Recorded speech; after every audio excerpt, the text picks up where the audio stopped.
Dicen que la sangre es más espesa que el agua. Pero parado frente a la puerta de la cocina entreabierta esa noche, comprendí una verdad amarga. A veces, la sangre es un veneno que te mata lentamente, más doloroso que cualquier cuchillo de un extraño. Ese día era mi cumpleaños número 68. En mis manos llevaba un pastel de 3 leches, ese pastel empapado en dulce leche que antaño, cuando Daniel era un niño que corría por toda la casa, siempre me exigía que le comprara. Tuve que caminar 3 cuadras, usando las últimas monedas que tenía escondidas en el fondo del frasco de arroz para comprarlo. Quería darles una pequeña sorpresa, solo un momento de unión familiar. No pedía nada más. Pero caray, la vida siempre sabe cómo darte una bofetada justo cuando sonríes más brillante. Estaba a punto de empujar la puerta para entrar cuando el siseo de Daniel resonó desde adentro. No era una conversación normal. Era el gruñido de una bestia acorralada, lleno de rencor y crueldad. «Ya no aguanto más, Carolina. Ese viejo es como una carga en la vida. Es un parásito, senil, camina arrastrando los pies como un cadáver. Y encima se la pasa todo el día haciendo ruiditos con ese montón de chatarra en el cuarto de servicio. Me tiene harto. Me voy a volver loco». Mi corazón se estrujó. Una punzada aguda corrió desde mi pecho izquierdo hasta mi brazo. Contuve la respiración, escondiéndome en la sombra del pasillo, esperando haber escuchado mal, esperando que mi hijo solo estuviera enojado momentáneamente por el trabajo. Pero no. Su siguiente frase destrozó esa frágil esperanza. «Ojalá se muera esta noche. Solo con que deje de respirar, ese viejo contrato de seguro de vida se pagará. Ese dinero es suficiente para pagarle a los del Tiburón y deshacerme de la basura que hay en el cuarto de servicio». Me quedé petrificado. El plato del pastel en mis manos de repente pesó como plomo. Mi hijo, el niño por el que una vez vendí hasta mi alma para salvar, ahora deseaba mi muerte para cobrar el seguro y pagar sus deudas de juego. Y entonces, la risa de Carolina resonó. Hija de la chingada. La risa de mi nuera sonaba cristalina como campanas de viento, pero fría hasta los huesos. «No te preocupes, cariño. Se me olvidó comprarle su medicina para el corazón esta semana. Deja que le dé el ataque de asma un par de veces. Dios se lo llevará. Dios se lo llevará pronto. Para entonces, ese cuarto de servicio asqueroso de él será mi armario para los bolsos. Ya estoy harta de que el olor a aceite de máquina se le pegue a mi ropa. Madre mía». El pastel de 3 leches se resbaló de mis manos. ¡Clac! El sonido del plato de cerámica rompiéndose en 1000 pedazos sobre el piso de loseta sonó seco, rompiendo la atmósfera venenosa de adentro. El pastel se esparció por todos lados, blanco como los fragmentos de mi dignidad. La puerta de la cocina se abrió de golpe. Daniel salió disparado, con la cara roja y una botella de cerveza a medio terminar en la mano. Me vio parado allí, temblando, con el desastre a mis pies.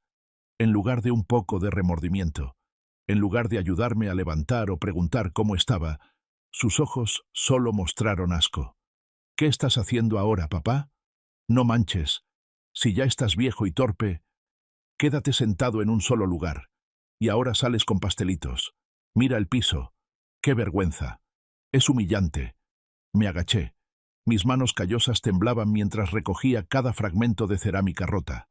Un trozo afilado me cortó el dedo índice. La sangre brotó, mezclándose con la crema blanca. Dolía. Pero el dolor en la mano no era nada comparado con el agujero que acababan de taladrar en mi pecho. «Perdónenme, hijos». Mi voz se quebró, sonando como el viento silbando por una rendija estrecha. «Solo quería felicitar». «¿Felicitar?». Carolina salió, cruzada de brazos, mirándome como si fuera una cucaracha. «Papá, por favor, métase a su cuarto. No deje que las visitas de Daniel lo vean con esa facha de mendigo. Nos avergüenza frente a la gente». No dije ni una palabra más. Sin discutir, sin reproches. Me levanté silenciosamente, escondiendo la mano sangrante detrás de mi espalda, y arrastré mis pasos pesados hacia el cuarto de servicio al final del pasillo. Esa noche, me senté en la oscuridad, escuchando los sonidos de la fiesta que venían de la sala. Me pregunté: «Ernesto, ¿en qué te equivocaste? ¿Desde cuándo has estado criando a un cuervo que te sacará los ojos? O tal vez, desde el principio, fui un fracasado al creer que el sacrificio silencioso se pagaría con amor». Antes de continuar, suscríbete al canal y cuéntanos desde dónde nos escuchas en los comentarios de abajo. Mi habitación, si es que se puede llamar habitación a este hueco en la pared de 6 metros cuadrados, está en el rincón más escondido del departamento. Originalmente era una bodega para cosas viejas, sin ventanas, sin sistema de ventilación. El verano en México es caliente como un horno, y en invierno, el viento se cuela por la rendija de la ventana del pasillo, calando hasta los huesos. Pero no me quejo. Para un viejo considerado un parásito como yo, tener un lugar donde meterse ya es una bendición. Los muebles en el cuarto no son más que una cama individual destartalada, un armario de tela roto y lo más importante, el viejo escritorio pegado a la esquina. En ese escritorio está todo mi mundo. Tornillos más pequeños que una mota de polvo, engranajes de latón ya opacos, unos cuantos destornilladores desgastados y algunos frascos de aceite de máquina que sobraron de tiempos pasados. Carolina no me golpea. Ella es una mujer moderna. Sabe torturar a la gente de manera mucho más sofisticada. Ella me mata con una atención llena de cálculos. A la mañana siguiente del incidente del pastel, busqué a tientas mis lentes para leer el periódico viejo que recogí en el vestíbulo. Busqué y no los encontré. Mi vista está muy borrosa últimamente. Sin lentes todo se ve difuso como a través de la lluvia. Justo en ese momento, Carolina pasó por la puerta, con un café de Starbucks en la mano. Un aroma lujoso que yo ya había olvidado hacía mucho. ¿Qué busca, papá?, preguntó, con voz dulce, pero con ojos fríos. Los lentes. Los dejé en la mesa. Ah, sonrió levemente, soplando suavemente su café. Los guardé. Ya está grande, papá. Leer mucho el periódico le da dolor de cabeza y le daña la vista. El médico dijo que los ancianos deben descansar, no esforzarse. Los guardé para que no se canse. Cabrona. Lo dice como si me estuviera haciendo un favor. Ella quiere que me convierta en un ciego, en un vegetal que solo sabe sentarse a esperar la muerte. Quiere arrebatarme la última pequeña alegría que me queda, leer las noticias. Quise gritar, quise exigir mis lentes, pero luego vi a Daniel ajustándose la corbata en la sala, con el ceño fruncido. Si hacía un escándalo, él tendría otra excusa para regañarme, para decir que soy un viejo cascarrabias y problemático. Gracias, hija. Eres muy atenta, murmuré, tragándome el nudo en la garganta. De nada, papá. Ah, por cierto, hoy no vamos a comer en casa. La mesa está un poco llena porque estoy organizando mis maquillajes, así que llévese su plato aquí adentro para comer, ¿sí? De paso vigile la olla del estofado, que no se derrame en la estufa. Limpiar es muy cansado. Dejó sobre mi mesa un plato de sopa fría de anoche y un trozo de pan seco. Ese era mi almuerzo. Me senté en la silla de madera tambaleante, mirando la sopa fría. Froté mis manos callosas una contra la otra. Estas manos... ¡Ay, Dios mío! Estas manos hace 25 años fueron apodadas las manos de Dios en el mundo de la relojería. Estas manos fueron cuidadas por multimillonarios, tocaron máquinas del tiempo que valían fortunas enteras. Ahora tiemblan, llenas de manchas de la edad y cicatrices, solo dignas de sostener una cuchara para comer sobras. Me miré en el espejo, vi a un viejo demacrado, de pelo blanco, vistiendo una camiseta amarillenta. Pero en lo profundo de esos ojos turbios había una llama que aún no se apagaba del todo, la llama de la dignidad. Aún no estoy muerto, Carolina. Y mientras este Ernesto respire, no dejaré que ustedes pisoteen lo último que me queda de honor. Tomé el destornillador y comencé a raspar meticulosamente la capa de óxido de un engranaje diminuto. Clic, clac, clic, clac. El único sonido que probaba que yo seguía existiendo y seguía teniendo valor, aunque solo fuera para estas máquinas inanimadas. Mi hijo, Daniel, es una tragedia de la falsedad ostentosa. Tiene 42 años, la edad en la que un hombre debería ser firme como un roble, pero él está tan vacío como un espantapájaros. Daniel siempre creyó que nació para hacer grandes cosas, para ser un empresario exitoso.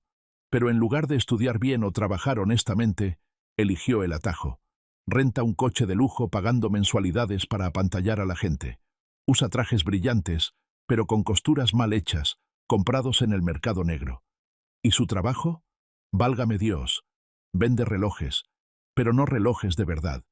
Vende relojes super fake, réplicas de primera calidad traídas de la frontera.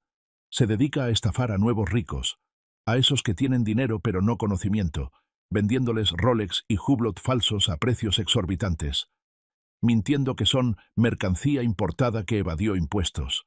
Me desprecia abiertamente porque soy un viejo reparador.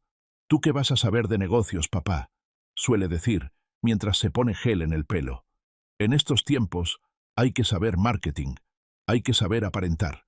Tú sigues ahí agachado arreglando esos relojes anticuados, por eso siempre serás pobre. No sabe que este viejo relojero solo necesita echar un vistazo a 3 metros de distancia para saber que el reloj en su muñeca es basura. El segundero no fluye suavemente. El acabado en los bordes biselados es pésimo, y el tic-tac de la maquinaria barata suena como un martillo golpeando un yunque comparado con el latido suave de una verdadera máquina suiza. Pero no digo nada. La mentira tiene patas cortas, y efectivamente, la verdad salió a la luz. Una tarde, mientras yo limpiaba el baño, tarea que Carolina me asignó para ahorrar en la sirvienta, escuché la voz de Daniel en el dormitorio. La puerta estaba entreabierta, y su voz temblaba, muy diferente a su fanfarronería habitual. Escúchame, ya sé que se venció el plazo, pero la aduana retuvo el lote de esta vez. Dame 3 días más, nada más. Por favor, jefe. Silencio por un momento. Luego su voz se elevó en un siseo, lleno de miedo. No, no llames a mi esposa. Voy a pagar $50,000. Lo sé. No me toques. No manches, güey. Voy a conseguir el dinero. Colgó, y escuché un golpe fuerte contra la pared. ¡Pum! Me asomé por la rendija. Daniel, mi hijo el empresario, estaba sentado en el suelo, jalándose el pelo, sudando a chorros a pesar de que el aire acondicionado estaba zumbando. Debía dinero. Y no al banco, sino a los de El Tiburón, los prestamistas más despiadados de la zona. Ellos son tiburones que huelen la sangre, y una vez que muerden el anzuelo, te arrancan hasta los huesos. Salió de la habitación y me vio parado allí con el trapeador. El miedo en su cara se transformó instantáneamente en ira para ocultar su debilidad. ¿Qué estás mirando? ¿Eh? ¿Me estás espiando?, gritó, pateando la cubeta de agua haciendo que el agua sucia salpicara mis pantalones. No, solo estaba limpiando. Retrocedí, tratando de mantener la calma. Mijo, ¿tienes problemas? ¿Le debes a alguien? ¿Necesitas que papá? ¿Que papá qué? Se burló, acercando su cara a la mía. ¿Qué vas a hacer? ¿Tienes dinero? ¿Eh? ¿En tu cartera tienes aunque sea 50 pesos para ayudar? Ni siquiera puedes cuidarte a ti mismo, no metas tus narices en mis negocios. Estoy a punto de cerrar un trato grande. En cuanto llegue la mercancía, pago todo. Tú ocúpate de limpiar el piso, que no llegue Carolina y lo vea sucio porque te echa a la calle. Se fue, azotando la puerta. Me quedé allí, mirando el charco de agua sucia en el piso. El muchacho es un tonto. Cree que está jugando ajedrez con la vida, pero en realidad es solo un peón sacrificable. No sabe que su padre, a quien considera un inútil, guarda un secreto que podría salvarle la vida o hundirlo en el fondo del infierno. La presión de la deuda volvió loco a Daniel. Empezó a rebuscar por toda la casa para encontrar cualquier cosa de valor para vender. Las joyas de Carolina no se atrevía a tocarlas por miedo a su esposa, así que el único objetivo que quedaba era mi cuarto de servicio. Ese día, yo estaba sentado ensamblando meticulosamente los últimos detalles de mi obra maestra cuando Daniel irrumpió. Revolvió mi armario de ropa vieja, levantó el colchón de la cama. ¿Dónde está el dinero? ¿Dónde escondes la pensión?, gritó, con los ojos inyectados de sangre. Se lo di todo a Carolina para la luz y el agua. Tú sabes. ¡No mientas! Los viejos como tú siempre tienen un guardadito. Pasó la mano por mi escritorio. Cuidado. Intenté lanzarme para detenerlo, pero no llegué a tiempo. Una pequeña caja de madera cayó al suelo. La tapa se abrió. Adentro no había dinero. Solo había un reloj de bolsillo. Se veía lamentable. La carcasa era de latón opaco, manchada de verde por la oxidación. El cristal estaba un poco rayado. A simple vista, no parecía diferente a una chatarra que se vende por kilo en el mercado de pulgas. Daniel lo recogió, haciendo una mueca de desprecio. ¿Qué es esta porquería? Pesa como un ladrillo. ¿Otra vez vas a hacer mercancía fake? Sacudió el reloj junto a su oreja. No había tic-tac. ¿Está roto? ¿O lo recogiste de algún basurero? ¡No lo toques!, grité, lanzándome a arrebatarle el reloj de las manos. Por primera vez en años, le alcé la voz a mi hijo. «Eso no es un juguete. ¡Dámelo!». Mi reacción violenta sorprendió a Daniel. Retrocedió un paso, entrecerrando los ojos con sospecha. «¿Por qué te pones tan tenso? ¿O será que esto vale algo?». Me arrebató el reloj de nuevo, examinándolo más de cerca. Dentro de esa carcasa de latón fea estaba el trabajo de 10 años de mi vida. Era un mecanismo turbillón doble, con un sistema de equilibrio de gravedad que yo mismo fabriqué, engranaje por engranaje, tornillo por tornillo. Usé mi mano izquierda, la que aún servía, para pulirlo cada noche. Hice la carcasa fea a propósito para ocultar el tesoro interior, pensando en dejárselo como herencia, o venderlo cuando él estuviera realmente en peligro. «Dámelo, Daniel. No está terminado. Es un recuerdo de tu abuelo». Mentí, tratando de bajar la voz para no hacerlo sospechar más. Pero la codicia de un hombre desesperado es lo más aterrador. Daniel abrió la tapa trasera del reloj. Adentro había un caos de resortes y engranajes superpuestos, sin seguir ningún estándar de diseño de las marcas de relojes que él solía vender. Soltó una carcajada. «Por Dios», y yo pensando que era un tesoro. «Mira este desastre aquí adentro. Los resortes están torcidos, los engranajes unos grandes y otros chicos. Eres un mecánico de rancho. ¿Querías imitar un mecanismo Skeleton? Se ve asqueroso». Lanzó el reloj al aire y lo atrapó como si fuera un juguete barato. «Pero bueno, este latón seguro se vende por unos cuantos pesos con la señora de la chatarra. Peor es nada. Me lo llevo prestado». «¡No! Daniel! Te lo ruego». Me aferré a su manga. «¡No lo vendas! Es mi vida entera». Me sacudió el brazo con fuerza, haciéndome caer contra la esquina de la pared. «¿Qué vida ni qué nada? Has vivido de a gratis en mi casa todos estos años. Ahora qué importa si aportas este pedazo de chatarra. Voy a preguntarles a mis amigos de antigüedades a ver si engaño a algún tonto. Quién sabe, tal vez pegue el gordo». Se metió el reloj en el bolsillo del pantalón y salió de la habitación silbando. Me quedé sentado en el suelo. Las lágrimas brotaron. Maldición. No sabe lo que se acaba de llevar. No se llevó un pedazo de metal. Se acaba de llevar mi corazón. Y peor aún, se lleva una obra maestra invaluable para venderla a precio de chatarra. Quise correr para detenerlo, pero estas piernas viejas ya no me obedecen. Y en lo profundo, un miedo del pasado regresó. El miedo a la razón por la que me convertí en el viejo inútil que soy hoy. Esa noche no dormí. El dolor de la caída y la angustia por perder el reloj me tenían dando vueltas. Me senté, abrí el compartimento secreto en el fondo del armario y saqué una caja de metal oxidada.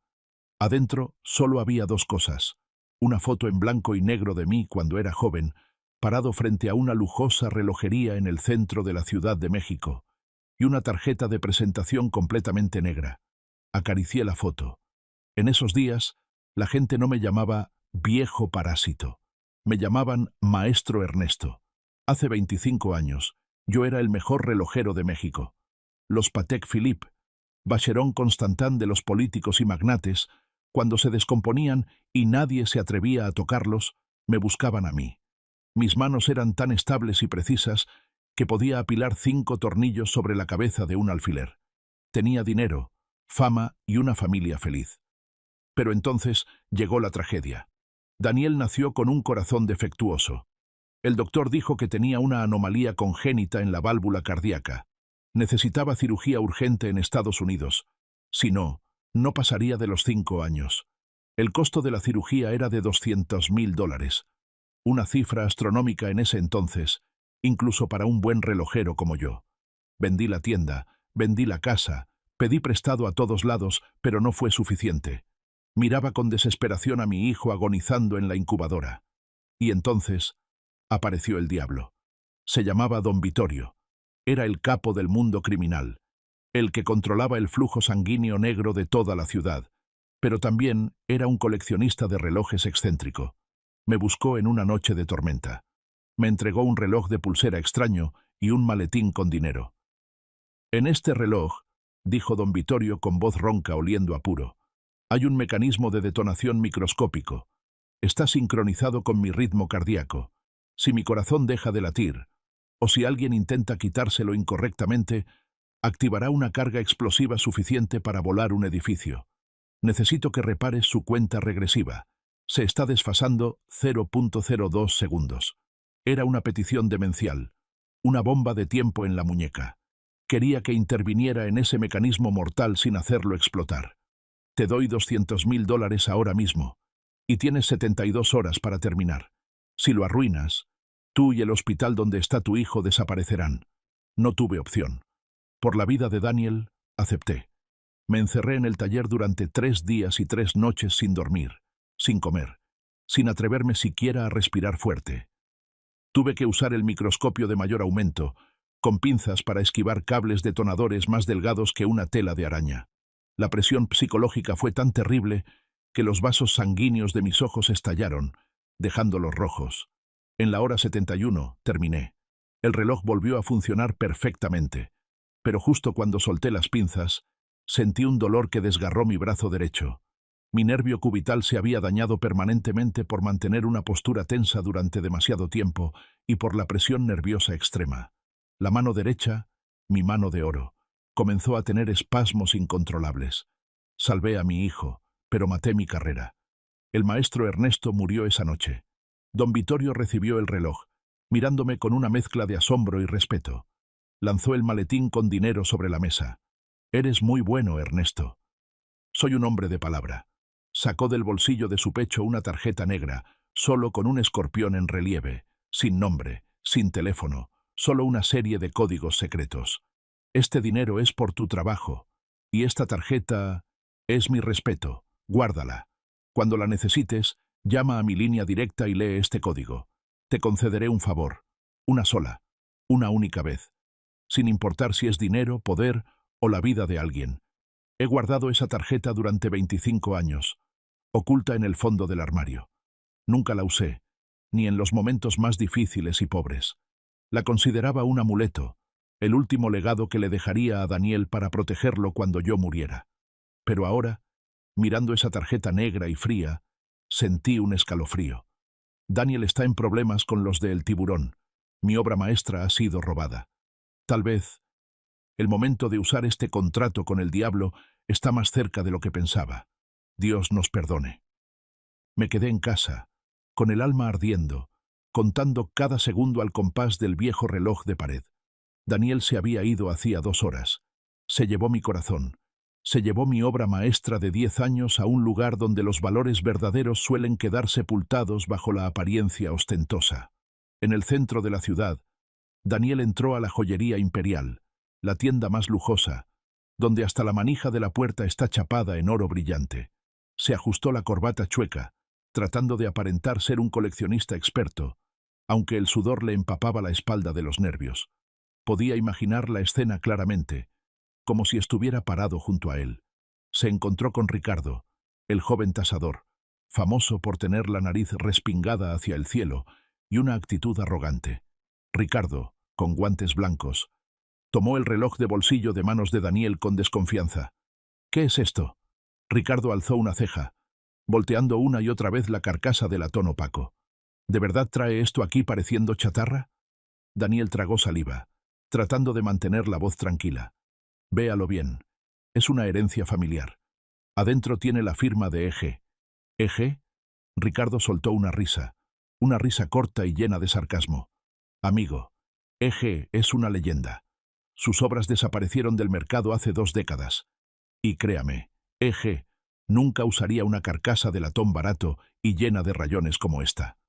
El experto abrió bruscamente la tapa trasera con una navaja. ¡Crack! El sonido del metal chocando hizo que yo en casa también sintiera una punzada de dolor. El interior quedó expuesto. En lugar de ver la belleza del mecanismo turbillón doble que yo había dispuesto con tanto esfuerzo, Ricardo solo vio un desorden. Vio engranajes grandes y pequeños disparejos, resortes entrelazados en un orden que nunca había estudiado en los libros. No tenía el nivel para entender que ese caos era la cumbre del equilibrio gravitatorio, que permitía al reloj funcionar con precisión eterna sin necesidad de ajuste. «¡Qué basura!», exclamó Ricardo, empujando el reloj para que se deslizara sobre el vidrio del mostrador hacia Daniel. Basura. Un montón de chatarra revuelta. Mire, este engranaje es de un reloj ruso. Ese resorte seguro lo sacaron de un juguete de niños. No hay rubíes, no hay sello de oro suizo. Su papá, o cualquier mecánico de patio que hizo esto, solo trató de rellenar la caja con piezas. Pero, balbuceó Daniel, con la cara roja de vergüenza, mientras los clientes elegantes a su alrededor comenzaban a voltear y susurrar. Pero funciona. Que funcione no significa que tenga valor.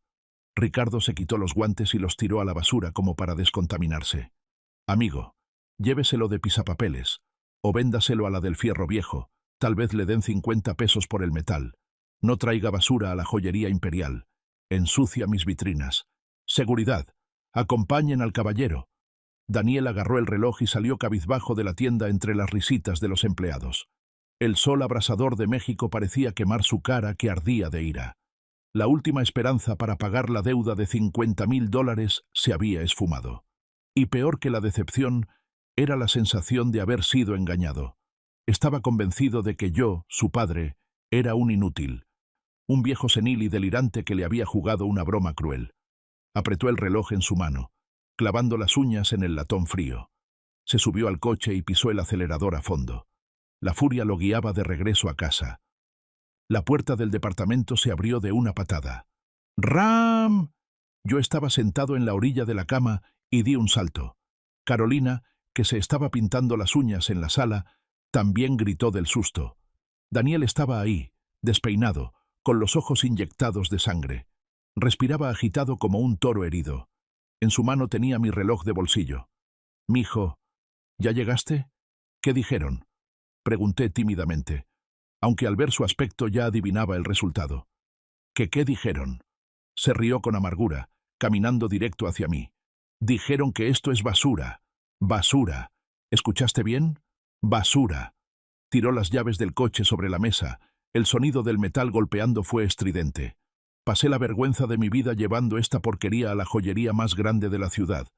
Tenía la esperanza, aunque fuera pequeña, de que realmente me hubieras dejado algo de valor, que no fueras totalmente un inútil como pareces. Pero no, me engañaste. Daniel, cálmate y escúchame. Me levanté, extendiendo la mano para explicar. Ellos no entienden, hijo. Esa máquina... Cállate la boca, gritó escupiéndome al hablar. Deja de inventar excusas. El experto dijo que es un montón de chatarra remendada. Solo eres un mecánico de bicicletas de quinta que alucina que es artesano. Me hiciste quedar en ridículo frente a todos. Carolina se acercó, cruzada de brazos, mirándome con desprecio. Te lo dije, Dani. Tu papá no tiene nada bueno. Aparte de vivir de a gratis y causar problemas, en lo que mejor es experto es en hacer el ridículo. Tira esa basura y olvídate. Miré a los dos. Sentí el alma helada. La decepción de Daniel no era porque le doliera mi esfuerzo al hacer el reloj, sino porque no pudo venderme a buen precio. Medía el amor de padre con números en un cheque. ¿Sabes cuántas noches pasé haciéndolo?, pregunté, con la voz temblorosa. ¿Sabes cómo tuve que pulir cada engranaje con una mano izquierda torpe? ¿A quién le importa?, gritó Daniel. Si tu esfuerzo no se convierte en dinero, que se lo coman los perros. Necesito $50.000. Esta noche. Ahora mismo. No necesito una historia conmovedora barata sobre tu esfuerzo. Miró el reloj en su mano. Sus ojos destellaron con crueldad. Quería destruir algo para sacar el miedo y la ira que le quemaban las entrañas, y lo único que podía destruir en ese momento era mi obra maestra. «¡No! ¡Daniel! ¡No!», grité, lanzándome hacia él cuando vi que alzaba la mano. «Pero estoy viejo. Mis piernas son muy lentas». Daniel usó toda su fuerza y arrojó el reloj contra el muro de concreto justo al lado de mi cabeza. ¡Crack! Ese sonido no fue como el choque normal de metal. Sonó como huesos rompiéndose. El sonido de un sueño haciéndose pedazos. El reloj se desarmó. La carcasa de latón voló por un lado. El cristal se hizo polvo. Y lo más doloroso, el mecanismo turbillón complejo de adentro, el corazón mecánico al que le dediqué 10 años para darle vida, salió volando por todo el piso. Los pequeños engranajes rodaron bajo el mueble. Los tornillos invaluables se hundieron en las grietas de la loseta. El resorte de equilibrio se rompió, quedando encogido como un gusano muerto. Caí de rodillas. Me golpeé contra el piso.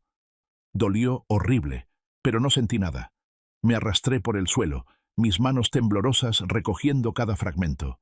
Mis lágrimas cayeron, mezclándose con el aceite negro de las piezas destrozadas. Esto era regalo para ti.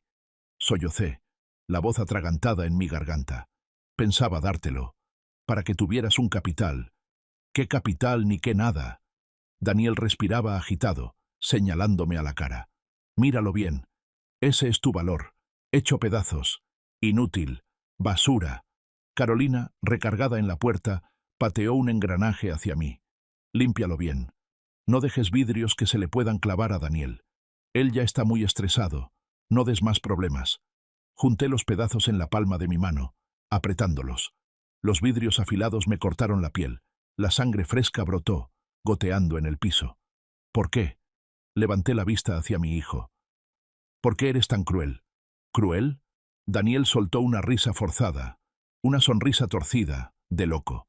¿Dices que yo soy cruel? La vida ha sido cruel conmigo. Esta noche vendrán los del tiburón. Si no ven el dinero me van a matar. Y todo es tu culpa. Por tu culpa que eres pobre. Porque no me dejaste ni un centavo. Me culpaba a mí. Culpaba mi pobreza por sus errores, sus vicios, su ambición ciega. Bajé la cabeza, viendo cómo mi sangre empapaba los engranajes del reloj. Me di cuenta de que lo que se acababa de romper no era solo una máquina del tiempo. Lo que se rompió fue el último hilo frágil de afecto que me ataba a esta familia. Me levanté en silencio, envolviendo los pedazos en un trapo viejo. No dije ni una palabra más. El dolor había superado el límite de las palabras. El reloj de pared marcó las 10 de la noche. Afuera empezó a llover. Las gotas pesadas golpeaban el vidrio como ráfagas de ametralladora. El aire en la casa se espesó, tan tenso que se podía cortar con un cuchillo. Daniel estaba sentado en el sofá, con la cabeza entre las manos, la pierna temblando sin control. Carolina caminaba de un lado a otro, rascándose las uñas. Sabían que la hora del juicio había llegado. Y entonces llegó.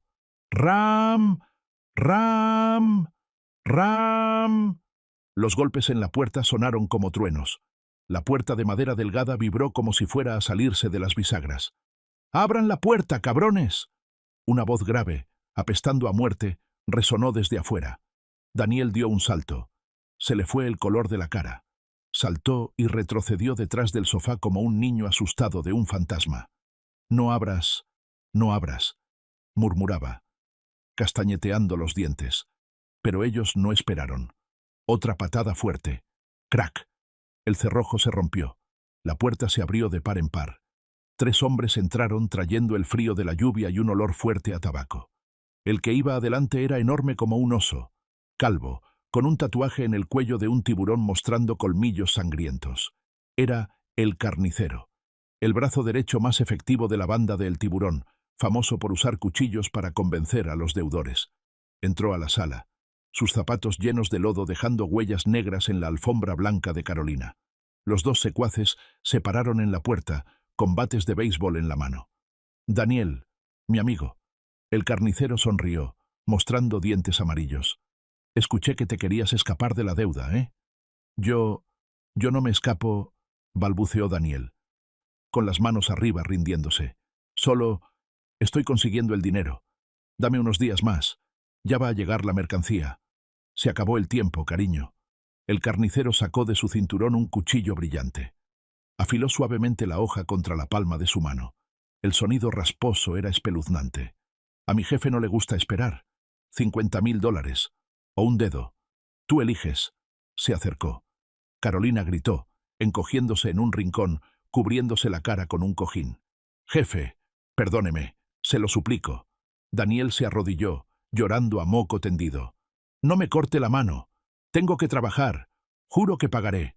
Tu juramento no vale nada». El carnicero agarró a Daniel del cuello de la camisa, levantándolo como si fuera un pollo. Lo aplastó contra la mesa de vidrio. El cuchillo pegado al dedo índice de mi hijo. Yo estaba en la puerta del cuarto de servicio, viendo la escena. La sangre me hervía. Por muy malagradecido que fuera, seguía siendo mi hijo. No podía quedarme viendo cómo lo mutilaban. ¡Alto!, grité, saliendo de las sombras. Los 3 matones voltearon a verme.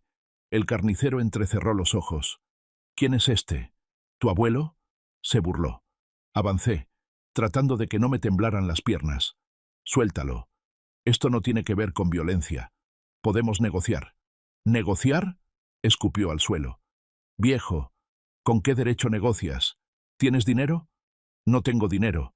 Pero, si no tienes dinero, cállate la boca. Lárgate antes de que te pique a ti también. Rugió, volviendo a presionar el cuchillo contra la mano de Daniel. Empezó a salir sangre. ¡Ay, ay, ay, me duele!, gritaba Daniel. Y en ese momento de vida o muerte, cuando el filo frío tocó la carne, mi hijo hizo algo que nunca olvidaré en mi vida. Algo que hizo que mi corazón muriera para siempre. El miedo a la muerte convirtió a Daniel en la bestia más cobarde. En su pánico total, sus ojos buscaban frenéticamente una salida, y su mirada se detuvo en mí. No era la mirada de un hijo pidiendo ayuda a su padre. Era la mirada de un ahogado que encuentra un flotador, aunque el flotador sea un cadáver. «Espera, espera, jefe», gritó Daniel, con la voz quebrada por la flema y las lágrimas.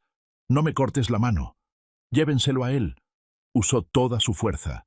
Se soltó del carnicero y se abalanzó hacia mí. Me agarró de los hombros, me giró y me empujó con fuerza hacia el matón. «Aquí, aquí está mi papá. La casa está a su nombre». Me tambaleé, cayendo de bruces al suelo, justo a los pies del carnicero. La caída me dolió en el pecho. Se me cortó la respiración. Daniel retrocedió, escondiéndose detrás de Carolina, señalándome temblando. «Tiene un seguro de vida. Vale $100,000. Mátenlo a él. Tendrán el dinero ya. No me maten a mí. Él ya está viejo. Ya vivió suficiente. Si él se muere, todo se arregla». La habitación se sumió en silencio. Hasta el carnicero se quedó pasmado ante tanta bajeza. Miró a Daniel. Luego me miró a mí, con un destello de desprecio en sus ojos. Yo estaba ahí tirado, con la cara contra el piso frío. No me atrevía a levantar la cabeza. No por miedo al cuchillo, sino porque no me atrevía a mirar a mi hijo a los ojos. Dios mío, mi hijo me acaba de vender. Acaba de invitar a la muerte a llevarse a su padre a cambio de la seguridad de sus dedos. Mi sacrificio de hace 25 años, mis manos lisiadas, los años de humillación. ¿Todo fue para este momento? Oye, viejo. El carnicero me pateó las costillas con la punta del zapato, volteándome boca arriba. Tu hijo sí que es agradecido. Dice que te mate para cobrar el seguro. ¿Tú qué opinas? Miré al techo manchado de humedad. Lágrimas calientes brotaron de mis ojos, corriendo hacia mis orejas. Sentí como si alguien me hubiera aplastado el corazón, más destrozado que el reloj hace un rato. «Mátame de una vez», gritaba una parte de mí. ¿Para qué vivir si crié a un monstruo así? Pero entonces vi la sonrisa triunfante, el suspiro de alivio de Daniel en el rincón. Creía que se había salvado. Creía que podía usar mi vida como moneda de cambio. No, no puedo morir como un perro viejo desechado así. No puedo dejar que su cobardía gane. Una fuerza extraña y fría recorrió mi espalda. No era fuerza muscular. Era la fuerza de la desesperación absoluta convertida en orgullo. El maestro Ernesto estaba despertando. Lentamente me apoyé en mis manos y me senté. Me limpié el rastro de sangre en el labio. Me lo mordí en la caída. Miré directo a los ojos del carnicero. Mi mirada ya no era turbia ni temblorosa. Era afilada y fría como el bisturí de aquel año. «Suéltalo», dije. Mi voz era grave y resonó en la habitación silenciosa. El carnicero soltó una carcajada, poniéndome el cuchillo en el cuello. «¿Me estás dando órdenes, viejo? ¿De verdad quieres morir por tu hijo?» No parpadeé, ignorando la hoja helada cortando la piel de mi cuello. Dije que lo sueltes. No tengo seguro de vida. Ese imbécil está mintiendo. Daniel, en el rincón, abrió la boca. «¿Qué dices? Sí hay. Los papeles están en el armario». «Cállate», grité, con tanta autoridad que Daniel se cayó de golpe del susto. Volví a mirar a el carnicero. Mi mano derecha temblorosa subió lentamente hacia el bolsillo de mi pecho. No para pedir piedad. No tengo dinero, pero tengo un nombre. Y creo que este nombre vale más que la vida de toda tu familia junta. ¿Me quieres asustar?, presionó más el cuchillo. ¿Qué mierda tienes? Saqué del bolsillo interior la tarjeta negra. La tarjeta del escorpión. Tengo el número privado de tu jefe máximo. Dame tu teléfono. Ahora mismo. En ese instante, vi cómo se contraían las pupilas del carnicero. Vio el escorpión en relieve en la tarjeta. El cuchillo en su mano tembló ligeramente. El juego apenas comenzaba de verdad. El cuchillo frío del carnicero seguía pegado a mi arteria carótida, pero extrañamente, el miedo paralizante de hace un momento se había esfumado sin dejar rastro. En su lugar, había una calma aterradora en mi mente. Era como el momento antes de colocar el último tornillo en la bomba de tiempo hace años. Todo el ruido alrededor se apagó. Solo quedaba el latido de la vida y la muerte. El carnicero me miró, sus ojos inyectados en sangre feroz. Estaba acostumbrado a ver terror en los ojos de los deudores. Estaba acostumbrado a verlos suplicar, llorar, orinarse en los pantalones. Pero no vio eso en mí en este momento. Solo vio un par de ojos viejos pero profundos como un abismo. Unos ojos que estaban viendo a través de su alma oscura. —¿Estás sordo, viejo? —rugió, presionando la hoja un poco más fuerte. Lo suficiente para que un hilo de sangre caliente corriera por el cuello de mi camisa. Te pregunté qué trucos piensas hacer. ¿Quién te crees que eres para darme órdenes? No parpadeé. Levanté la mano, despacio, con la calma de quien se sacude una mota de polvo del hombro, y aparté suavemente su muñeca. Esa acción fue tan descabellada que el carnicero se quedó pasmado por un segundo, incapaz de reaccionar. «Baja el cuchillo», dije. Mi voz no era alta, no gritaba como Daniel, sino que era grave y pesada como un martillo golpeando un yunque de hierro. «Si es que quieres conservar la mano para agarrar la cuchara y comer mañana». El aire en la habitación pareció congelarse. Daniel, encogido en la esquina, dejó de llorar y me miró con la boca abierta.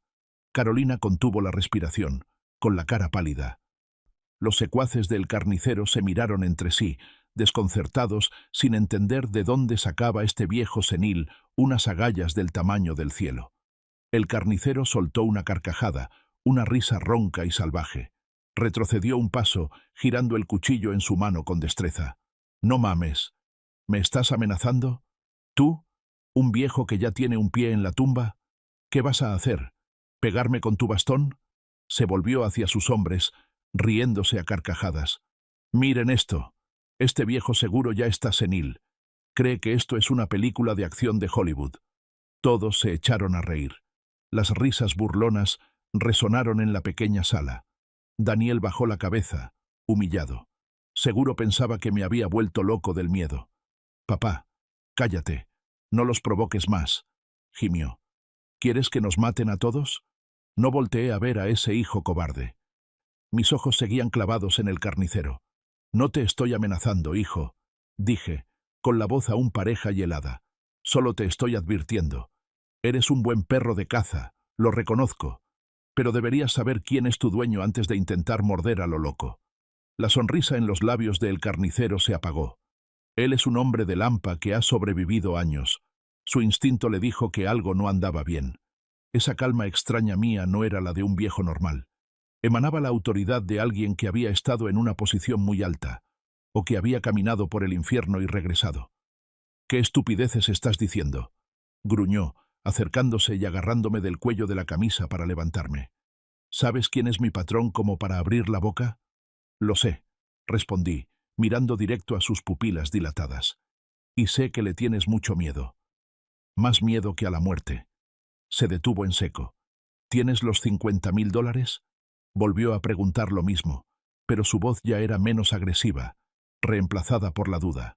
«No tengo efectivo». Aparté su mano de mi cuello y me acomodé la ropa arrugada. «Pero tengo algo más valioso que el dinero. Algo que hará que te arrepientas de haber puesto un pie en esta casa esta noche. Das muchas vueltas. Sácalo a ver. Si es una falsificación como el reloj basura de tu hijo, te corto la lengua primero». Metí la mano en el bolsillo interior del lado izquierdo de mi pecho, donde está el corazón, donde he guardado el secreto durante los últimos 25 años. La habitación estaba en completo silencio, solo se oía la lluvia golpeando afuera contra la ventana rota. Todas las miradas estaban fijas en mi mano derecha temblorosa, la mano lisiada, la mano que había creado obras maestras y que también había firmado un pacto con el diablo. Saqué una tarjeta. No era una tarjeta de banco. No era una tarjeta de crédito. Era una placa de metal delgada, negra como la noche, fría, sin banda magnética, sin chip electrónico. En su superficie mate no había ninguna letra impresa, sin nombre, sin número de teléfono. Solo había una figura en relieve justo en el centro, un escorpión con la cola curvada hacia arriba, listo para inyectar su veneno. Lancé la tarjeta sobre la mesa de vidrio. ¡Ken! El sonido del metal chocando sonó agudo y frío, rompiendo el silencio sofocante. «Mírala bien», dije. El carnicero bajó la mirada. Al principio con curiosidad. Bajó la cabeza, entrecerrando los ojos bajo la luz amarillenta. Pero en cuanto reconoció la figura del escorpión, vi cómo sus pupilas se contrajeron hasta hacerse diminutas como la cabeza de un alfiler. Retrocedió un paso, tan rápido que casi se tropieza con la pata de una silla. Su cara cambió del rojo del alcohol al blanco de un cadáver. «¡Madre de Dios!», exclamó con la voz quebrada. Se giró para mirarme con los ojos abiertos de par en par, lleno de horror e incredulidad. «Viejo, tú, ¿de dónde sacaste esto?», balbuceó, dejando caer la mano que sostenía el cuchillo. Los dos secuaces, al ver a su jefe aterrorizado, se acercaron confundidos. «Jefe, ¿qué tarjeta es esa? ¿Una Black Card poderosa? ¿Se puede sacar dinero? Cállense el hocico». El carnicero abofeteó fuertemente a uno de sus hombres. «¿Están ciegos? Miren ese emblema. Es la familia.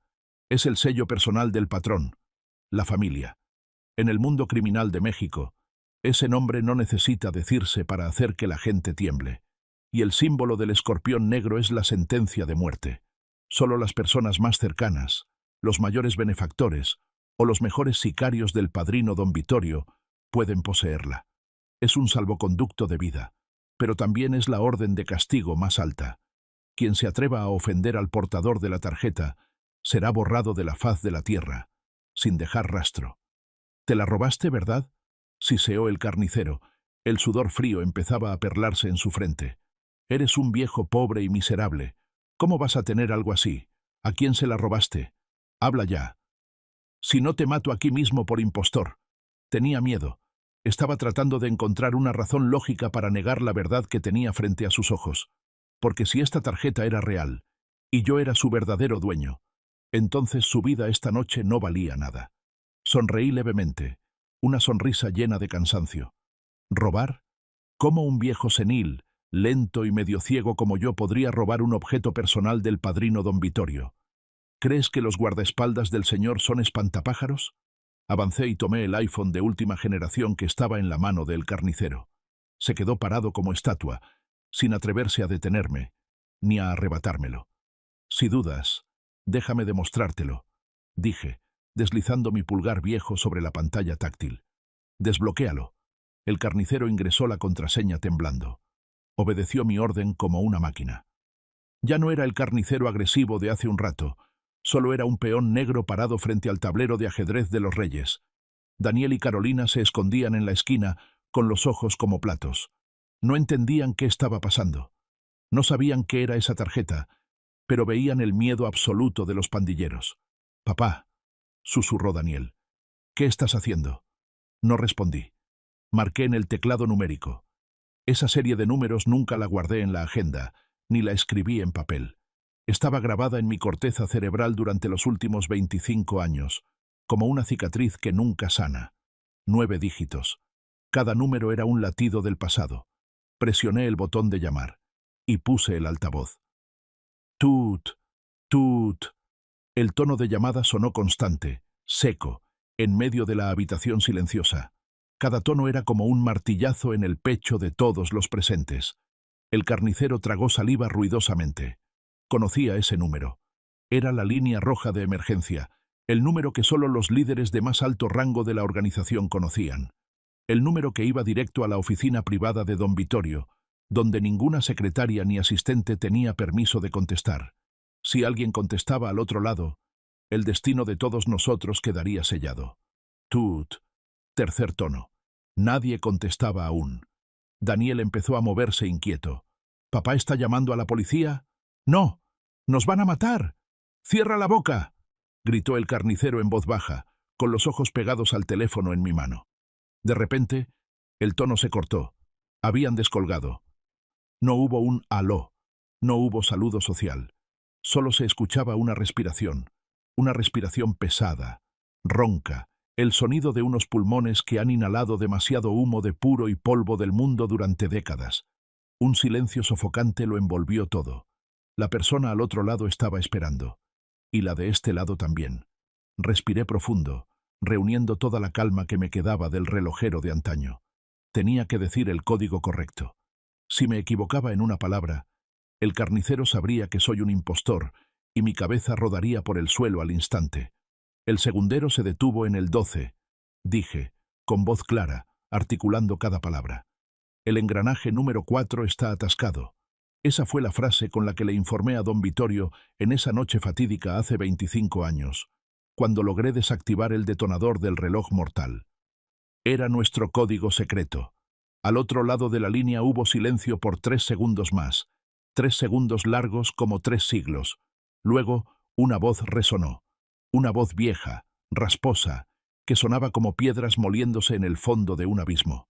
Pero en esa ronquera emanaba una autoridad suprema que hacía temblar a quien la escuchara. ¿Ernesto? Solo un nombre, pero contenía un asombro absoluto. ¿Es el maestro Ernesto? Continuó la voz, esta vez más rápido, más urgente, llevando un raro temblor de emoción. Madre mía, pensé que ya habías muerto. 25 años. ¿Por qué llamas hasta ahora? Al escuchar esa voz, a el carnicero se le doblaron las rodillas como gelatina. Cayó de rodillas al suelo, con la cabeza gacha, la frente tocando el piso. Reconoció la voz del padrino. Era inconfundible. Y el padrino acababa de llamar maestro al viejo pobre que tenía enfrente. «Soy yo, don Vittorio», respondí, tratando de reprimir la emoción que subía por mi garganta. «Aún sigo vivo, aunque sea a duras penas. ¿Dónde estás, maestro? ¿Por qué usas el número de un don nadie para llamarme?» La voz de don Vittorio se volvió férrea, llena de instinto asesino.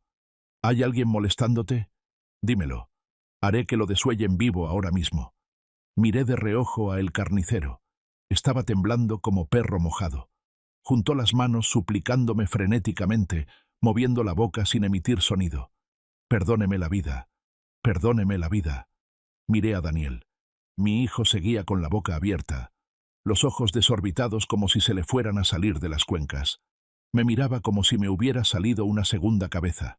Su papá, el viejo parásito inútil. Estaba hablando de igual a igual con el capo más temido de México. La visión del mundo de Daniel se estaba desmoronando a pedazos.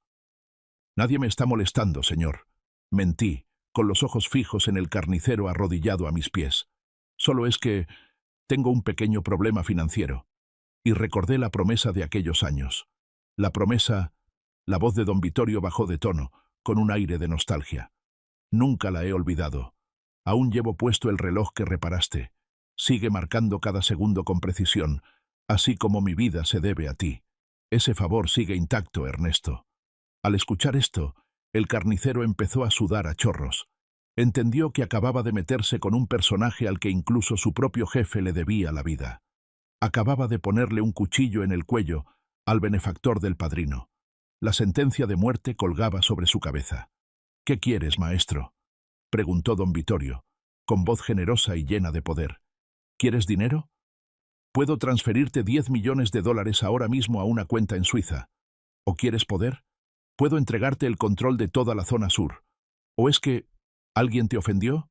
Solo dame un nombre, Ernesto. Mañana habrá desaparecido de la faz de la tierra». Daniel escuchó la cifra 10 millones de dólares, y sus ojos se iluminaron como faros de coche. Se levantó de un salto del rincón, lanzándose a mi lado, olvidando todo el miedo. Se aferró a mi brazo, sacudiéndolo fuerte, susurrando jadeante. «Papá, papá, 10 millones, ¿escuchaste? Pide el dinero, papá, pide el dinero. Seremos ricos, papá, te lo ruego, dilo, papá». Carolina también se arrastró hasta mí, con la cara llena de alegría, olvidando por completo su arrogancia habitual. «Papá, eres increíble. Sabía que no eras una persona común. Papá, pídale capital para nuestro negocio. O la mansión en Cancún también sirve. Rápido, papá. Su codicia desnuda me daba náuseas.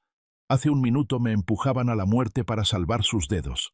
Ahora, al ver que soy un tesoro, se me pegan como moscas a la miel. Miré a mi hijo. Su rostro estaba deformado por la avaricia. No le importaba el precio que tuve que pagar para hacer esta llamada. No le importaba mi pasado doloroso. Solo veía dinero. Y miré a el carnicero. Seguía arrodillado, esperando el juicio. Si decía su nombre o solo decía que estoy siendo amenazado, él sería hombre muerto. No solo él, sino toda su familia sufriría por las leyes de la familia. Poder, dinero, venganza. Todo estaba en la palma de mi mano temblorosa. Solo bastaba una frase. Pero yo soy Ernesto. Soy un relojero. Conozco el valor del tiempo y el equilibrio. No soy un criminal. Y tampoco quiero convertir a mi hijo en alguien que vive del dinero manchado de sangre. Respiré profundo. Me dolía el pecho. Este era el momento de tomar la decisión más difícil de mi vida. La decisión que acabaría con toda esperanza de una vejez próspera para mí. Pero tal vez, solo tal vez, salvaría la parte humana que quedaba en este hijo malcriado. Señor Vittorio, dije al teléfono, con una voz extrañamente tranquila. No necesito dinero. Tampoco necesito poder. Ya estoy viejo. Esas cosas para mí son efímeras. Al otro lado de la línea, don Vittorio escuchaba en silencio. Daniel a mi lado saltaba como si le quemaran los pies. Me pellizcó el brazo, con los ojos desorbitados. ¿Estás loco, papá? ¿Qué estás diciendo? El dinero. Toma el dinero. No seas estúpido. Le quité la mano de un manotazo, tan fuerte que se tambaleó y cayó sentado en el sofá. Continué hablando. Solo quiero pedirle un pequeño favor. Mi hijo, Daniel, cometió la tontería de pedirle prestado dinero a su gente. Al grupo de El Tiburón. La cantidad son $50.000. Ah, la voz de don Vittorio sonó, con un poco de decepción. ¿Solo es una deuda insignificante de unos mocosos? Ernesto, ¿estás seguro? Podrías tener toda una fortuna. ¿Por qué desperdiciar tu único favor en esta pequeñez? Es una pequeñez para usted, pero es la vida para mi hijo. Respondí, mirando directo a Daniel. Él estaba boquiabierto, con una cara de shock y arrepentimiento. No podía creer que yo estuviera rechazando $10 millones solo para borrar una deuda de 50.000. Para mí, la vida de mi hijo vale más que cualquier fortuna. Continué, aunque mi corazón sangraba. Le pido por favor que borre su deuda y ordene a su gente que nunca más se acerquen a molestar a mi familia. Eso es todo lo que quiero. Daniel se agarró la cabeza, desplomándose sobre la mesa, gimiendo como un animal herido. Le dolía. No porque estuviera conmovido por el sacrificio de su padre, sino porque le dolía el dinero perdido. Estaba calculando en su mente los $9.950.000 que yo acababa de tirar por la ventana. Al otro lado, don Vittorio suspiró. Un suspiro lleno de lástima por un talento, y tal vez, un poco de respeto por un padre. Está bien, Ernesto.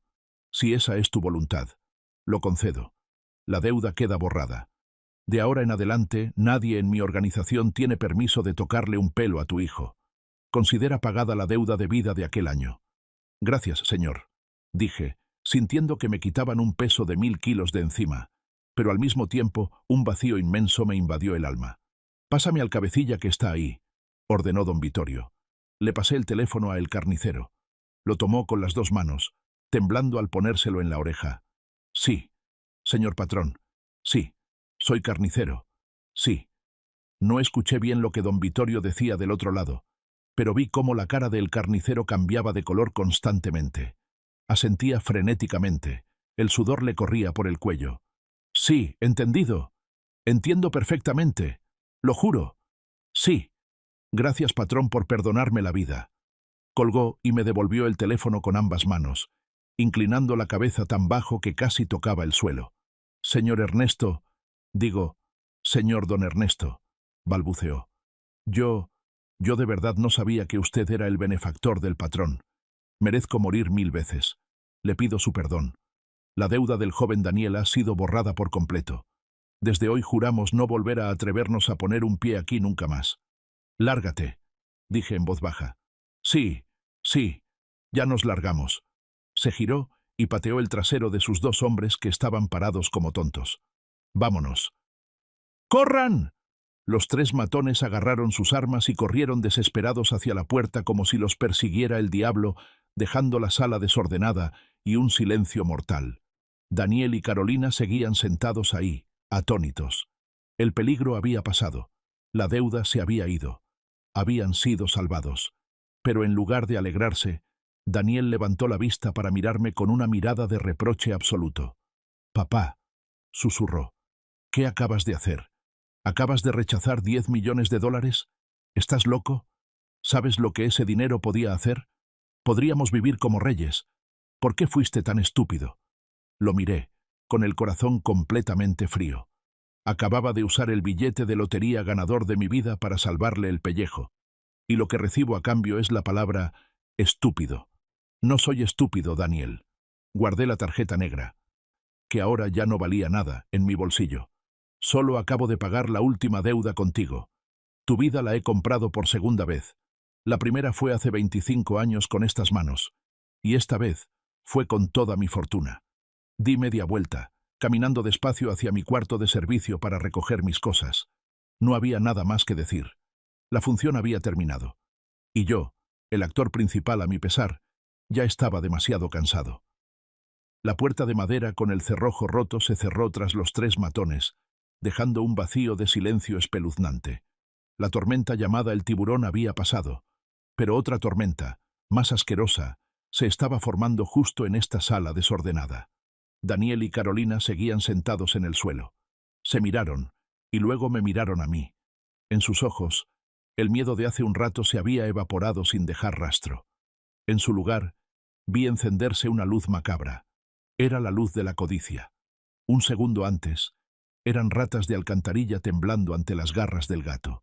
Un segundo después, al saber que el gato se había ido dejando un trozo de carne sabrosa, se transformaron inmediatamente en buitres hambrientos. Daniel se levantó a duras penas. No corrió para ver si su padre estaba herido. No preguntó si yo estaba bien después de enfrentar el cañón de la muerte. Se abalanzó hacia mí, cayendo de rodillas para abrazar mis piernas, tan fuerte que me dolió. «¡Papá! ¡Dios mío! ¡Papá!». Su voz temblaba, pero no de emoción. Levantó la cara para mirarme, con los ojos brillando como faros de coche. «¿Qué demonios acabas de hacer? ¿Sabes lo que acabas de rechazar? 10 millones de dólares. 10 millones de dólares, papá. ¿Estás loco?». Sacudió mis piernas con fuerza, como queriendo sacudir mi cerebro viejo para que despertara. «¿Por qué pediste borrar una deuda de 50.000 mugrosos pesos? ¿Por qué? Podías pedir el dinero y con eso pagar mi deuda. El resto lo usaríamos para vivir como reyes. Mansión en Cancún, supercoches, yates. ¿Tiraste todo por la ventana solo para salvarme de unos delincuentes de poca monta?». Miré hacia abajo a mi hijo. Su rostro estaba deformado, retorcido por el dolor de perder el dinero. Sufría como si alguien le estuviera cortando pedazos de carne del cuerpo. No se alegraba por conservar la vida. Lamentaba no haber conseguido el premio gordo. Carolina también había vuelto en sí. Se levantó, se arregló el pelo despeinado, e inmediatamente esbozó una sonrisa dulce hasta dar escalofríos. Una sonrisa que no había visto en los últimos 15 años. «Ay, cariño, no le hables así a papá». Se acercó zalamera, apartó la mano de Daniel y me ayudó a sentarme en el sofá. «Papá está cansado, déjalo descansar». Se volvió hacia mí, con la voz chorreando miel. «Papá, yo sé que quiere mucho a Daniel. Es el padre más grande del mundo. Yo siempre lo dije. Con ver el porte de papá se sabe que es alguien de linaje noble. Porque un viejo normal, ¿cómo iba a conocer al padrino don Vittorio?». Empezó a masajearme los hombros, sus manos frías tocando mi cuello me pusieron la piel de gallina. «Pero papá, Daniel tiene razón. Es una oportunidad única en la vida. Llámelo otra vez. Dígale que...». Cambió de opinión. «Dígale que la familia está pasando por un mal momento, que necesitamos capital para un negocio. Él lo respeta tanto, seguro no se negará». «Eso, papá». Daniel se incorporó asintiendo frenéticamente. «Llama otra vez. Ahora mismo. Dile que solo quieres 5 millones. No, bueno, aunque sea 1 millón. Con 1 millón de dólares es suficiente para rehacer mi vida. Rápido, papá, antes de que se duerma». Me rodearon, uno golpeándome la espalda suavemente, la otra masajeando mis piernas, con lenguas venenosas de tan dulces. Olvidaron que hace apenas 15 minutos ellos mismos me empujaron hacia el cuchillo del carnicero. Olvidaron los insultos, las sopas frías, las miradas de desprecio de todos estos años. Ahora, a sus ojos, no soy el viejo Ernesto senil y parásito. Soy un cajero automático viviente. Soy la llave de oro para abrir la puerta del tesoro. Ya basta. Aparté bruscamente la mano de Carolina de mi hombro. La fuerza de mi ira la hizo tambalearse hacia atrás. ¿Ustedes no conocen la vergüenza?, pregunté, con la voz temblando de rabia contenida.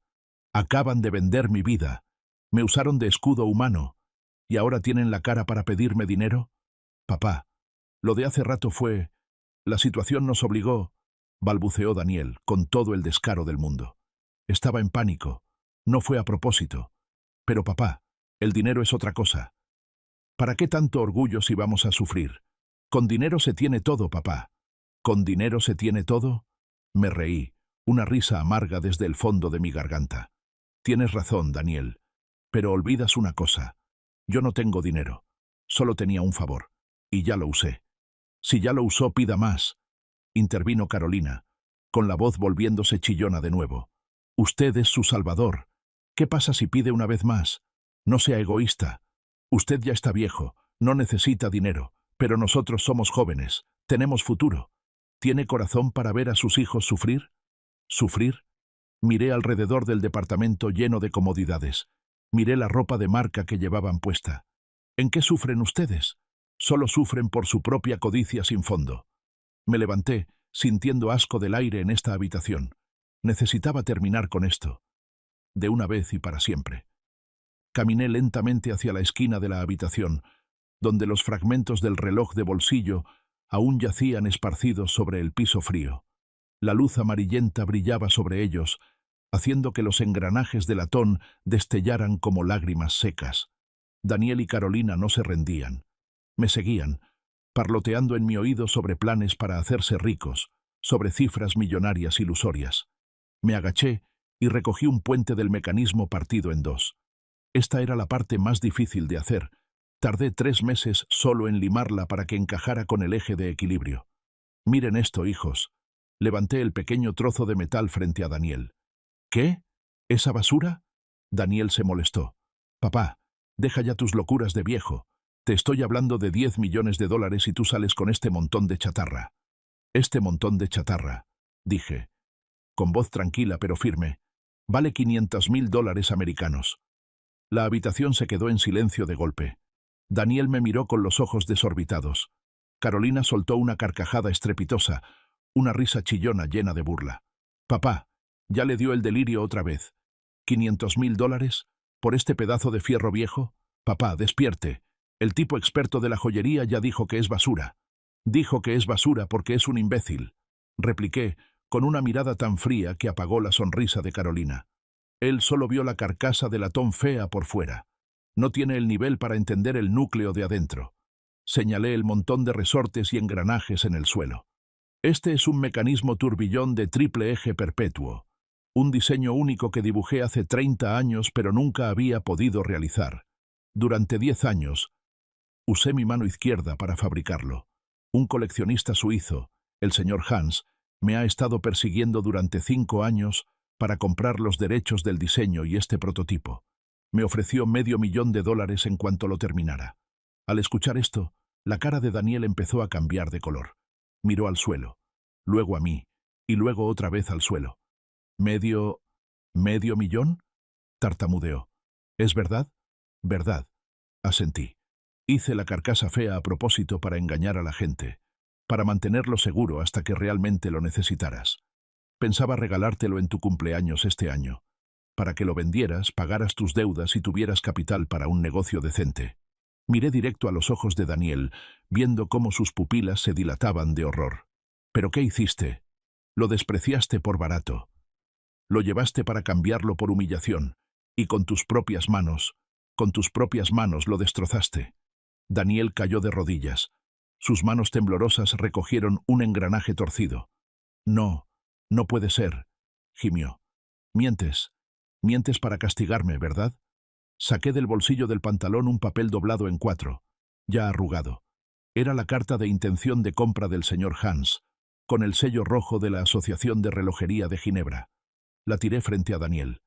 Léela. Daniel se abalanzó sobre el papel. Sus ojos recorrieron rápidamente las líneas en inglés. La cifra $500,000 apareció claramente. ¡No!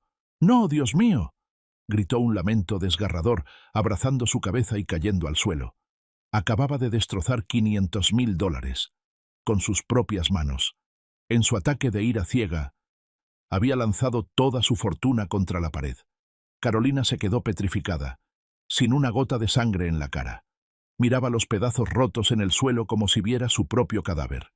$500,000, suficiente para comprar 10 bolsos Hermes, cambiar de coche de lujo, vivir cómodamente toda la vida. Y su marido acababa de convertirlo en basura literal. «¡Eres un imbécil!», Carolina se lanzó a rasguñar a Daniel. «¡Eres un estúpido! ¿Por qué lo rompiste? ¿Por qué no le preguntaste bien a tu papá? Arruinaste mi vida». «¡Cállate!», gritó Daniel, empujando a su esposa al sofá. Los dos empezaron a morderse y culparse mutuamente, mientras el montón de oro puro destrozado yacía frío a sus pies. Me quedé allí, viendo la tragicomedia frente a mis ojos. Ya no sentía dolor en el corazón. El dolor había superado el umbral de lo soportable y se había convertido en vacío. «Se acabó», dije. Mi voz resonó, cortando su pelea. Daniel levantó la cabeza, con la cara manchada de lágrimas y mocos. «Papá, todavía hay otra forma. Llama a don Vittorio. Pídele dinero. Son 10 millones. Si se perdieron los 500,000 ni modo, ganamos algo más grande». «¿Todavía no entiendes, Daniel?». Lo miré con lástima. «El favor de don Vittorio. Ya lo usé. Pero lo usaste a lo tonto. Lo usaste estúpidamente. Llama otra vez. Dile que fue un error. No hay errores aquí. Con gente como don Vittorio, una palabra dicha es palabra de ley. Pedí borrar tu deuda. Él aceptó. El trato está hecho. Si llamo para pedir más, el primero en morir seré yo. Y luego ustedes por su codicia desmedida». Me acerqué a Daniel, inclinándome para mirarlo profundo a los ojos. «¿Sabes por qué usé ese favor para borrar una deuda de 50,000? ¿Y no para pedir 10 millones? «¿Por qué?», preguntó Daniel entre sollozos. «Porque no mereces 10 millones de dólares. Y tampoco mereces 50,000 dólares. Lo usé para comprar tu vida de nuevo. Porque después de todo eres sangre de mi sangre». Pero esa fue la última vez. Todo el mundo de Daniel se derrumbó. Se dio cuenta de que acababa de perder las 2 oportunidades de cambiar su vida en la misma noche. El reloj de $500,000, destrozado por sus propias manos. El favor millonario del padrino, desperdiciado por su propia estupidez y deudas. No le quedaba nada, ni dinero, ni contactos, ni futuro.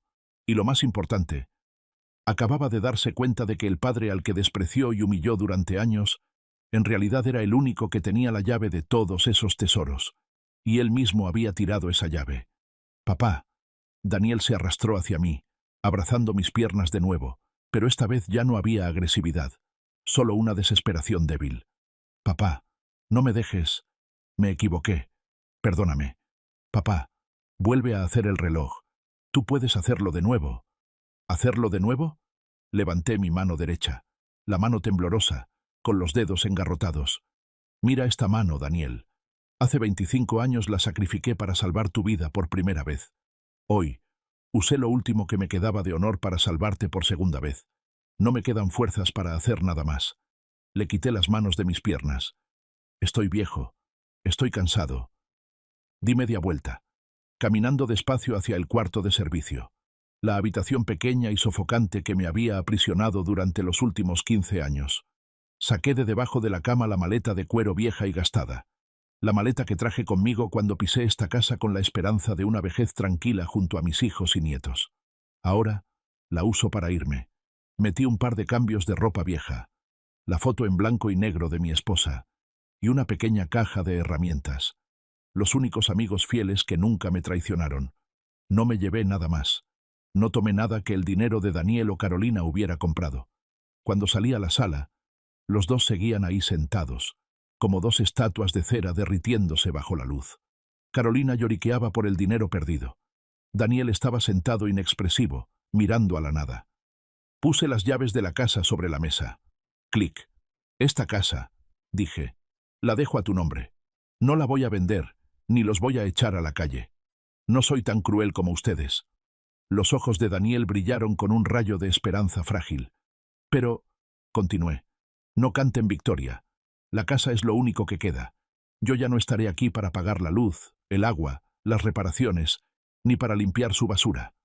Miré alrededor del departamento lujoso pero frío. De ahora en adelante, tendrán que arreglárselas solos. Ya no hay un viejo parásito con quien desquitarse. Ya no hay un viejo relojero a quien exprimir. Y definitivamente, no habrá más favores cayendo del cielo. ¿A dónde vas, papá?, preguntó Daniel con voz ronca. A donde sea, con tal de no estar aquí. Respondí. El mundo es muy grande, Daniel, y créeme, allá afuera hay extraños que me tratarán con más amabilidad que mi propio hijo. Arrastré la maleta hacia la puerta. El sonido de las ruedas sobre el piso de madera sonaba chirriante, como el rechinar de dientes del pasado. Pasé junto a la vitrina con las botellas de vino caras de Daniel. Pasé junto al estante de zapatos lleno de marcas de lujo de Carolina. Todas esas cosas frívolas ahora se veían tan baratas comparadas con el precio que acababan de pagar. Salí por la puerta del edificio de departamentos. El viento nocturno de México me golpeó la cara, frío, pero fresco. La lluvia había parado, dejando charcos brillantes que reflejaban las luces amarillentas de la calle. Respiré profundo. El aire de libertad tenía un sabor un poco amargo, pero era 1000 veces más agradable que el aire sofocante y falso de esa casa. No sabía a dónde iría. Tal vez regresaría al pueblo, a buscar a algunos viejos amigos. Tal vez buscaría una pensión barata. O tal vez vagaría por ahí. Pero no tenía miedo. Alguien que ha enfrentado al padrino, que ha caminado por el infierno en la tierra, ya no tiene nada que temer. ¡Papá! El grito vino de atrás. No necesité voltear para saber que era Daniel. Corrió tras de mí, descalzo, con la ropa desaliñada. Jadeaba, bloqueándome el paso.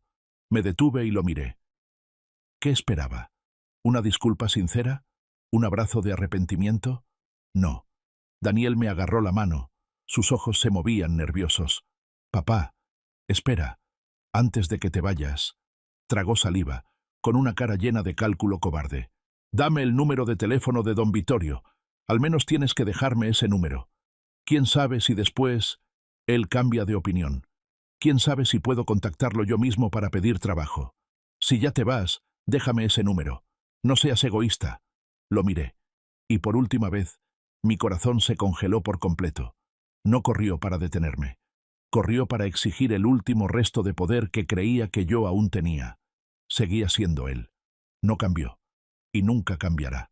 Me solté de su agarre, suavemente, como quien se quita una sanguijuela que ya chupó suficiente sangre. Daniel, dije, con voz grave y fría como un eco desde la tumba. Ese número ya fue borrado. Señalé mi pecho izquierdo y luego señalé su cabeza. Fue borrado del teléfono, borrado de la agenda y borrado de esta vida, así como tu nombre en mi testamento. Papá, y, añadí, acercándome a su cara, mirando profundo en sus ojos miserables, no intentes contactarlo. Don Vittorio prometió perdonarte la vida por mí, pero si tú mismo llevas tu trasero a molestarlo, no estoy seguro de que encuentren tu cuerpo en ningún basurero. Dicho esto, tomé mi maleta y caminé. Daniel se quedó petrificado bajo la luz tenue de la calle. Se quedó allí, solo, con las manos vacías, con una deuda de vida acumulada y un arrepentimiento tardío que lo carcomería por el resto de sus días. Entré en la oscuridad del callejón, pero frente a mis ojos, el camino se iba iluminando. Los padres son el escudo más grande de los hijos. Soportamos tormentas, tragamos amargura para que los hijos tengan paz. Pero cuando ese escudo se rompe por la propia mano del hijo, la tormenta entra. Y en ese momento, ninguna súplica, ninguna lágrima puede volver a repararlo. Adiós, hijo. Si esta historia te ha cautivado, dale like al video, suscríbete al canal y comparte tus pensamientos en los comentarios. Para escuchar la siguiente historia, haz clic en el recuadro a la izquierda de la pantalla. Gracias por vernos.